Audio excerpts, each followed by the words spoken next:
బొగ్గు గనుల వేలంపాటను తక్షణమే రద్దు చేసి సింగరేణికి నేరుగా అప్పగించాలని సిపిఎం రాష్ట్ర కమిటీ సభ్యులు సిపిఐ జిల్లా కార్యదర్శి కర్రే భిక్షపతిలు ప్రభుత్వాన్ని డిమాండ్ చేశారు. ఈ రోజు రాష్ట్ర కమిటీ పిలుపులో భాగంగా స్థానిక ఆర్ట్స్ అండ్ సైన్స్ ఆడిటోరియం నుండి కలెక్టర్ ఆఫీస్ వరకు ర్యాలీ నిర్వహించారు. అనంతరం సిపిఎం జిల్లా కార్యదర్శి బొట్ల చక్రపాణి అధ్యక్షత వహించగా స్కైలాబ్ బాబు భిక్షపతిలు మాట్లాడుతూ మంచిర్యాల జిల్లాలోని శ్రావణపల్లి బొగ్గు గనుల కేంద్ర బీజేపీ ప్రభుత్వం వేలం వేస్తున్నదని, సింగరేణి కంపెనీ కూడా ప్రైవేటు సంస్థలలో వేలంపాటలో పోటీ పడాలని నిర్ణయించడం తెలంగాణకు తీవ్ర అన్యాయం జరుగుతుందని వారు ఆవేదన వ్యక్తం చేశారు. ఇప్పటికే 4 బ్లాకులు గత బీఆర్ఎస్ పాలనలోనే మోడీ ప్రభుత్వం ప్రైవేటీకరణ సంస్థలకు అప్పగించింది అంటూ మన రాష్ట్రం నుంచే బొగ్గు గనుల శాఖ మంత్రిగా ఉన్న కిషన్ రెడ్డి హైదరాబాదు కేంద్రంగానే వేలంపాట ప్రక్రియను ప్రారంభించడం దుర్మార్గమని వారన్నారు. బొగ్గు బ్లాకులన్నీ ప్రైవేటు సంస్థలకు ఇచ్చిన తర్వాత సింగరేణిని మూతపడే వైపు మోడీ ప్రభుత్వం నెట్టుతుందని వారు విమర్శించారు. ఈ ప్రయత్నాలను తెలంగాణ ప్రజలు అడ్డుకోవాలని వారు కోరారు. ఎంసీపీఐ-యు జిల్లా కార్యదర్శి ఎన్ హంసారెడ్డి, ఆర్ఎస్పీ జిల్లా కార్యదర్శి గౌడగాని శివాజీ, సిపిఐ-ఎంఎల్ న్యూ డెమోక్రసీ జిల్లా కార్యదర్శి జి దయాకర్ మాట్లాడుతూ నేషనల్ మానిటైజేషన్ పైప్ లైన్ పేరుతోటి దేశంలోని 6 లక్షల కోట్ల విలువైనటువంటి ఆస్తులను కేంద్ర ప్రభుత్వం ప్రైవేటు సంస్థలకు కట్టబెడుతుందని, అందులో భాగంగానే 28,747 కోట్ల విలువైన గనులను ప్రైవేటు సంస్థలకు ఇవ్వాలని నిర్ణయించారు. గత 10 ఏళ్లలో మోడీ ప్రభుత్వం సుమారుగా 200 బొగ్గు బావులను ప్రైవేటు సంస్థలకు కట్టబెట్టారు.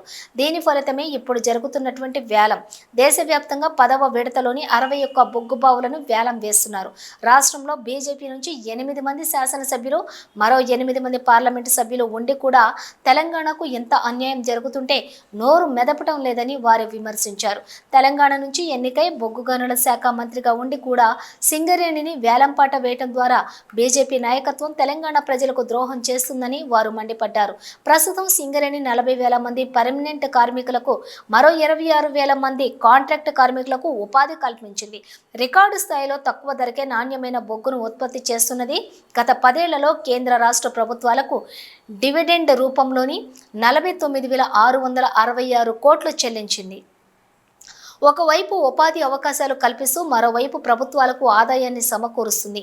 ఇలాంటి సింగరేణి ప్రైవేటు పరం చేయాలని బీజేపీ చూస్తే రాబోయే రోజులలో తగిన గుణపాఠం తెలంగాణ ప్రజలు చెప్తారని వారు హెచ్చరించారు. ఈ కార్యక్రమంలో సిపిఎం జిల్లా నేతలు టి ఒప్పలయ్య, వాంకడొత్తు వీరన్న, జి రాములు, మందా సంపత్తు, కడబోయిన లింగయ్య, నాయకులు వల్లెపు రాజు, మందా మల్లేశం, కారు ఉపేందర్, సిపిఐ జిల్లా నేతలు ఆదరి శ్రీనివాస్, మందా సదాలక్ష్మి, కర్రా లక్ష్మణ్, ఎం భిక్షపతి, జి రవి, సంతోష్, వేర్పుల సారంగపాణిరాజు గౌడ్, తిరుపతి సీరబోయిన కరుణాకర్, ఎంసీపీఐ-యు జిల్లా నేతలు గడ్డం నాగార్జున, మాస్ సావిత్రి, శ్రీనివాసరావు, మొగిలి తదితరులు పాల్గొన్నారు. కుట్రలు పడుతూ ఉన్నారు. దీన్ని నిరసిస్తూ ఏ ఒక్క బొగ్గుబాయిని కూడా ప్రైవేట్ వాళ్ళకి అప్పగించడానికి వీల్లేదు, వేలంపాటకు వీల్లేదు, నేరుగా సింగరేణికి యథావిధిగా అప్పచెప్పాలనేటువంటి డిమాండ్తో ఈరోజు వామపక్షాల ఆధ్వర్యంలో ధర్నా కార్యక్రమాలు జరుగుతూ ఉన్నాయి. ఈ ధర్నా కార్యక్రమానికి ముఖ్యంగా వచ్చినటువంటి సిపిఎం పార్టీ రాష్ట్ర కమిటీ సభ్యులు శ్రీ స్కైలాబాబు గారిని మన ధర్నాను గురించి మాట్లాడాల్సిందిగా కోరుతా ఉన్నా. ఈరోజు దేశవ్యాప్తంగా ఈరోజు బొగ్గు గనుల్ని సింగరేణిని మొత్తం వేలంపాట వేయాలని చెప్పి కేంద్ర ప్రభుత్వం ఒత్తిడి తేవడమే కాదు, కేంద్ర బీజేపీ ప్రధానమైనటువంటి ఈరోజు బొగ్గు గనుల మంత్రిగా ఉన్నటువంటి కిషన్ రెడ్డి దీనికి పూనుకోవడం అంటే తెలంగాణ రాష్ట్ర సంపదను ఈరోజు బీజేపీ అనేది కార్పొరేట్ శక్తులకి కట్టబెట్టడానికి కుట్ర చేస్తూ ఉంది. ఇప్పటికే బీజేపీ గత 10 ఏళ్ల కాలంలో 6 లక్షల కోట్ల రూపాయల ప్రభుత్వ ఆస్తులన్నింటినీ కూడా ప్రైవేట్ కార్పొరేట్ శక్తులకి కట్టబెట్టినటువంటి దుస్థితిని మనం చూసాం. అంబానీ అదానీల ప్రయోజనం తప్ప ఈ దేశంలో కార్మికులు కానీ, రైతులు కానీ, కర్షకులు కానీ ఎవరినైనా కానీ వాళ్ళ జీవన స్థితిగతుల్ని అధోగతి పని చేసి వాళ్ళని అందరం ఎక్కించేటువంటి పనులు చేస్తున్నటువంటి పరిస్థితి ఉంది. ఈరోజు మంచిర్యాల దగ్గర ఉన్నటువంటి బొగ్గు బావులన్నింటి కూడా మీరు వేలం వేస్తారా లేదా అని చెప్పేటువంటి పద్ధతులలో ఇప్పటికే కిషన్ రెడ్డి గారు స్వయంగా రంగంలోకి దిగి ఈ రకమైనటువంటి ప్రయత్నాలు చేస్తూ ఉన్నారు. గత టీఆర్ఎస్ ప్రభుత్వ కాలంలో 4 బావుల్ని వేలం వేసేటువంటి ప్రయత్నం చేశారు. ఇప్పటికే ఈరోజు రాష్ట్రంలో 40,000 మంది బొగ్గు కార్మికులు, పర్మనెంట్ కార్మికులు, మరొక 26,000 మంది కాంట్రాక్ట్ అవుట్సోర్సింగ్ కార్మికులు పనిచేస్తూ ఉన్నారు. వీళ్ళ జీవితమే కాదు, ఈ బొగ్గు ఉత్పత్తి ద్వారా ఈరోజు రాష్ట్రానికి ఒక సహజ సిద్ధమైనటువంటి ఆదాయ వనరుకున్నటువంటి అనేక మంది ప్రజల యొక్క ఉపాధి చూపుతున్నటువంటి కార్మికులకు ఉపాధి చూపుతున్నటువంటి వాటిని ప్రైవేట్ కార్పొరేట్ శక్తులకు కట్టబెడతా ఉన్నారు. ఇప్పటికే ఎల్ఐసిని, పోస్టల్ని, బిఎస్ఎన్ఎల్ని అన్నింటినీ ప్రైవేట్ పరం చేసిండ్రు. బిఎస్ఎన్ఎల్ మొత్తం కథం చేసి జియోకి మొత్తం 4G ఇప్పుడు 5G దాకా ఇచ్చి బిఎస్ఎన్ఎల్లో 50,000 మంది ఉద్యోగుల్ని రోడ్డుల పాలు చేసినట్టుగానే ఇవాళ బొగ్గు గని కార్మికుల్ని కూడా రోడ్డు పాలు చేసేటువంటి పని చేస్తూ ఉన్నారు. కేవలం 50,000 మంది బొగ్గు గని కార్మికుల సమస్య కాదు ఇది. ఈరోజు కార్పొరేట్ శక్తులకి వేలం పాట అంటే వేలం దేన్ని వేస్తారు, ఇది పనికిరాదు, దీన్ని వేలం వేస్తున్నాం అని చెప్పేసి గ్రామ సీమల్లో వేలం దేన్ని వేస్తారని చెప్పేసారంటే వేరే వాడికి అప్పగించడం కోసం ఇచ్చేదాన్ని వేలం అంటారు. అంటే ఈరోజు బొగ్గు అనేటువంటిది ఎవరు ఆస్తి? కిషన్ రెడ్డి గారు వాళ్ళ తాతగారు సంపాదించిన ఆస్తి కాదు, తెలంగాణ ప్రజలందరి ఆస్తి ఈరోజు బొగ్గు. ఈ బొగ్గును వేలం వేసే హక్కు నీకు ఎక్కడిది? ప్రభుత్వ రంగ సంస్థలు ఇవాళ పేదవాళ్ళు గుడిసెలు వేసుకుంటే మీరు గుడిసెలు ఎందుకు వేసుకున్నారని చెప్పేసి వాళ్ళ మీద పోలీసులతో చులం జరిపిస్తున్నారే. మీరే ప్రభుత్వ రంగ సంస్థని, ఇది ప్రభుత్వ భూమి కాబట్టి మీరు పేదలు ఆక్రమించుకున్నారు కాబట్టి ఇది చట్ట విరుద్ధం అని చెప్పేసి మీరు పోలీసులతోటి చులుం ప్రదర్శింపజేస్తా ఉన్నారే. ఈరోజు ప్రభుత్వ రంగ సంస్థలు ఉన్నటువంటి బొగ్గుని మీరు ప్రైవేట్ వ్యక్తులకు వేలం వేస్తున్నారంటే మన ప్రభుత్వ రంగ సంస్థల్ని అమ్ముతున్నారు కదా మీరు. దీనికి ఏం సమాధానం చెప్తారు? అందుకే వామపక్ష పార్టీలుగా ఈరోజు డిమాండ్ చేసేది ఒకటి, బొగ్గు వేలంని తక్షణమే ఆపాలి. కార్పొరేట్ శక్తుల ప్రయోజనాల కోసం ఇవాళ బీజేపీ నరేంద్ర మోడీ సర్కార్ గత 10 ఏళ్ళు ఏదైతే అనుసరించిందో మూడోసారి అధికారంలోకి వచ్చిన తర్వాత కూడా ప్రభుత్వ రంగ సంస్థల వెంటబడతా ఉంది. అందుకనే కిషన్ రెడ్డికి వేలం వేసే హక్కు లేదు. కాబట్టి వేలం పాటకి అంగీకరించి స్వయాన రంగంలోకి దిగి ఈరోజు కార్పొరేట్ శక్తుల పక్షాలు ఉన్నటువంటి కిషన్ రెడ్డి తక్షణమే రాజీనామా చేయాలి. బొగ్గు గని కార్మికుల తరపునే కాదు, ఈ రాష్ట్ర ప్రజలందరి తరపున కమ్యూనిస్టులు పోట్లాడుతున్నారు. కాబట్టి వాళ్ళ అండగా ప్రజలు నిలబడి బొగ్గును రక్షించుకోవాలని చెప్పి తెలంగాణని కాపాడుకోవాలని ఇవాళ తెలంగాణకి ద్రోహం చేస్తున్నది బీజేపీ సర్కార్. తెలంగాణ ప్రజల ఉసురు తీసుకుంటున్నది బీజేపీ సర్కార్. దానికి వ్యతిరేకంగా అన్ని పక్షాలు, బీజేపీ అనుసరిస్తున్న విధానాలకు వ్యతిరేకంగా అన్ని పక్షాలు కమ్యూనిస్టులతో కలిసి రావాలని ఒక అఖిల పక్షాన్ని రేవంత్ రెడ్డి గారు, ముఖ్యమంత్రి గారు ఇక్కడ ఉన్నటువంటి అందరినీ అఖిల పక్షం ఏర్పాటు చేసి ఢిల్లీకి తీసుకెళ్లాల్సిన అవసరం ఉంది. కేంద్రం పెద్దలకు తెలియజేస్తారు. లేకపోతే కాదు కూడదంటే దేశవ్యాప్తమైనటువంటి ఆందోళనకి శ్రీకారం చుట్టారని చెప్పేసి తెలియజేస్తా ఉన్నారు.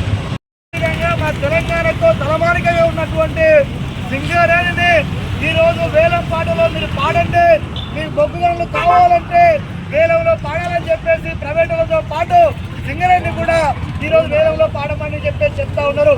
దీని ఫలితంగా ఒక్క మాటలో చెప్పాలంటే ఇది మొత్తం కూడా ప్రైవేట్ పరం చేసి రాబోయే రోజులలో బొగ్గు బావులను ప్రభుత్వ రంగ సంస్థలు లేకుండా చేయడం కోసం బీజేపీ కుట్రలు పంపుతా ఉంది. సమ్మెకు మద్దతుగా ఇవాళ ఉమ్మడి వరంగల్ జిల్లాలో కూడా మరి హన్మకొండ జిల్లాలో ఇవాళ ధర్నా చేయడం జరుగుతున్నది. ఈ ధర్నాకి రాష్ట్ర నాయకులు వచ్చారు, సిపిఎం పార్టీ మనకి మిగతా వామపక్ష పార్టీ నాయకులు కూడా మరి ప్రత్యేకంగా విప్లవాలు తెలియజేస్తా ఉన్నా. ఈరోజు మూడోసారి నరేంద్ర మోడీ ఎన్నిక దేశంలో చూసినాం, వేరే ప్రపంచ దేశాలే కూడా చూస్తాను ఎన్నికలు.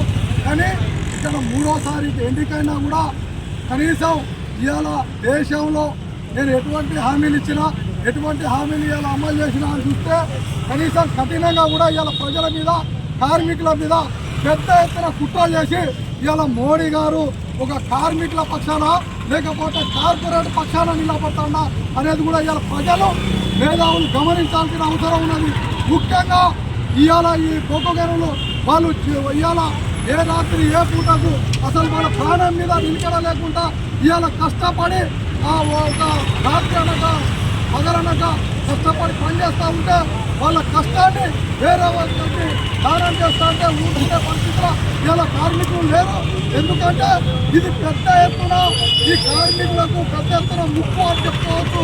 ఎందుకంటే రాబోయే రోజులలో కూడా ఇలా ఎంతమంది ప్రైవేటీకరణ చేస్తున్నారో, ఎంతమంది ప్రభుత్వం ఉన్న అధికారులు కావచ్చు, వాళ్ళందరినీ కూడా రేపు పొద్దున తీసేసే పరిస్థితి ఉంటుంది. ఎందుకంటే ప్రైవేటీకరణ అయితే ఇవాళ లాసులో ఉన్నదని చెప్పి దీన్ని వెంటనే రద్దు చేసి మళ్ళీ కొత్త వేల వేసి ఇంకా మనం చూస్తూ ఉన్నాం. మన కొన్ని బ్యాంకులు, ఎయిర్పోర్ట్లు, రైల్వేలు అన్ని ప్రైవేటీకరణ చేసిండు. దాని మీద ఎంత ఆదాయం నష్టపోతున్నావో, ఎంతమంది జీవనోపాధి కోల్పోతున్నావో. కాబట్టి ప్రతి ఒక్కరు కూడా గుర్తించాల్సిన అవసరం ఉన్నది.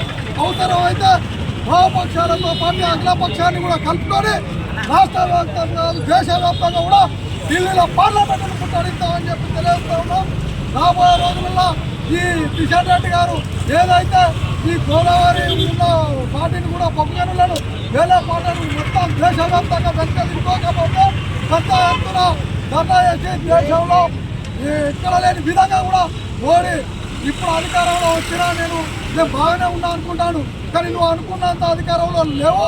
ప్రతిపక్షంగా కూడా స్ట్రాంగ్ ఉన్నది. నేను ఇప్పుడు కూడా బీఆర్ వాళ్ళు కూడా నిన్ను వ్యతిరేకిస్తాను. నువ్వు కావాలనుకున్నా నిన్ను వ్యతిరేకిస్తాను. కనీసం నువ్వు ప్రమాణ స్వీకారం చేసి కూడా పట్టుమని 25 రోజులు నెలగాలే అయినా వ్యతిరేకిస్తానంటే అర్థం చేసుకో. వెంబడే వెనక్కి తీసుకోవాలి. లేకపోతే పెద్ద ఎత్తున ఆందోళన